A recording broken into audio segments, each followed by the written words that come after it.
This week at NASA. During a recent visit to the Gulf Coast region, Deputy Administrator Lori Garver toured two NASA facilities that are key to development of the new space launch system and the agency's commercial crew partnerships with private industry. At the Michoud Assembly Facility in New Orleans, Garver was briefed on progress being made in support of the SLS and the Orion spacecraft programs. Michoud is a crown jewel at NASA, helping to really expand our reach into the solar system. NASA is all about doing things that we've never done before, and we truly know that the people here know how to do that. Your history with NASA, from Apollo through the shuttle program now to SLS and Orion, is something that we treasure. Garver later traveled to Stennis Space Center in Bay St. Louis, Mississippi for a tour of testing facilities there, including the B-2 test stand. Once used to test Apollo-era engines, the structure is being restored to prepare it for testing of the SLS core stage. The Expedition 3637 crew, Soyuz Commander Fyodor Yurchikhin, NASA flight engineer Karen Nyberg, and flight engineer Luca Parmitano of the European Space Agency is training at the Gagarin Cosmonaut Training Center in Star City, Russia, in preparation for its upcoming trip to the International Space Station. Training activities include familiarizing themselves with systems of a Soyuz spacecraft like the one that'll take them to the station. The trio is scheduled to travel from Star City to the launch site at the Baikonur Cosmodrome in Kazakhstan on May 16th to complete training. Launch is scheduled for May 29th local time.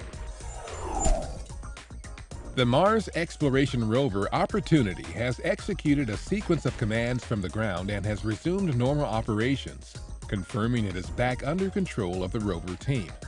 During a recent moratorium on commanding while Mars passed nearly behind the Sun, a phase called solar conjunction, Opportunity entered a type of standby mode, presumably because it was awaiting instructions from the ground. Meanwhile, Curiosity, the most recent rover on the red planet, has also reported coming through the conjunction in full health.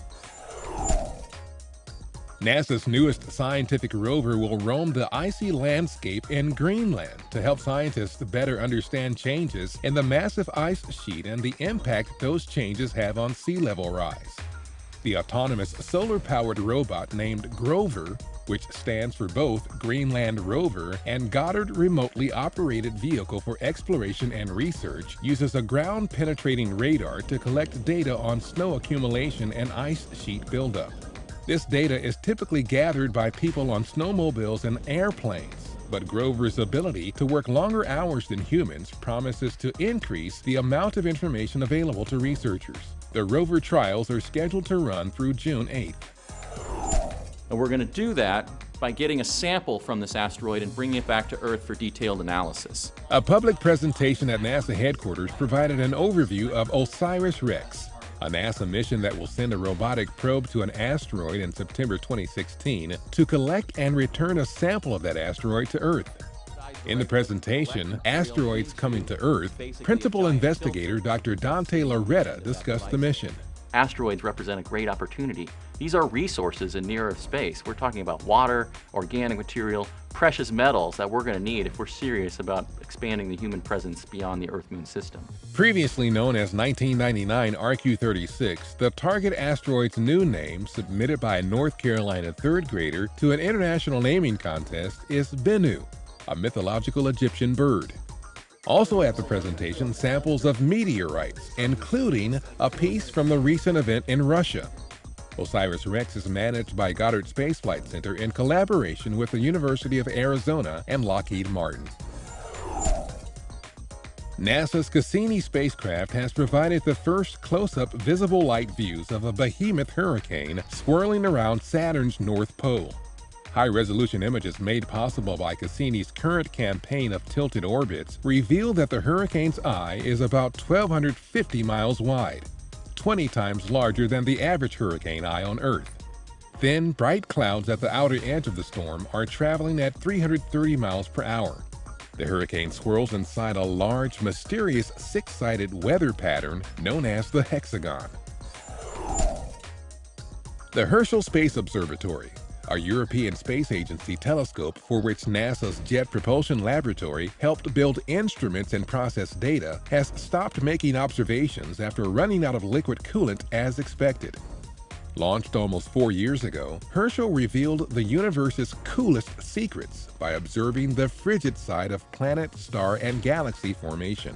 Herschel was able to collect data to help us understand objects in the universe that no other mission has allowed us to do. Here we are, we're made of carbon and nitrogen and oxygen. Where did those elements come from? And Herschel helped us connect the dots in that story. Although observations by Herschel have ceased, astronomers will continue to examine data collected by the telescope for more clues about the secrets of the cosmos. A new video made from images taken by NASA's Solar Dynamics Observatory provides an unprecedented time-lapse look at the last 3 years of the Sun in just 30 seconds.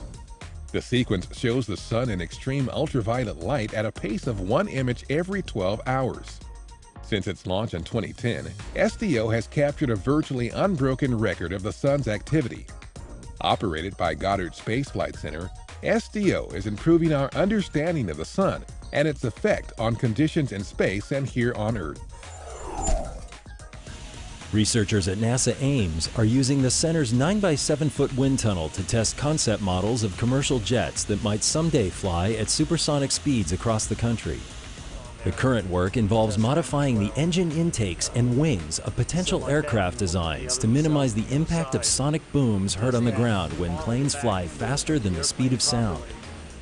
Ames researchers and industry partners will use the data from these tests to improve computational models so that quieter aircraft designs can be developed. The state of Alabama recognized Marshall Space Flight Center's achievements in space exploration and the center's important role in the state's economy and history during NASA Day in Alabama at the state capitol in Montgomery. Marshall Center Director Patrick Sherman and astronauts Kate Rubins and Jack Fisher were on hand to meet Governor Robert Bentley. The event also included displays and information about Marshall's lead role in development of NASA's Space Launch System, as well as the center's contributions to expanding research aboard the International Space Station. On May 5, 1961, Mercury astronaut Alan Shepard launched aboard his Freedom 7 spacecraft from Cape Canaveral, making him the first American in space. Shepard's historic flight came 3 weeks after Russian cosmonaut Yuri Gagarin became the first human in space. Shepard's suborbital flight reached an altitude of 116 miles and lasted about 15 minutes. After traveling just over 300 miles, Shepard and Freedom 7 splashed down safely in the Atlantic Ocean. And that's This Week at NASA. For more on these and other stories, or to follow us on Ustream, Flickr, and other social media, log on to www.nasa.gov.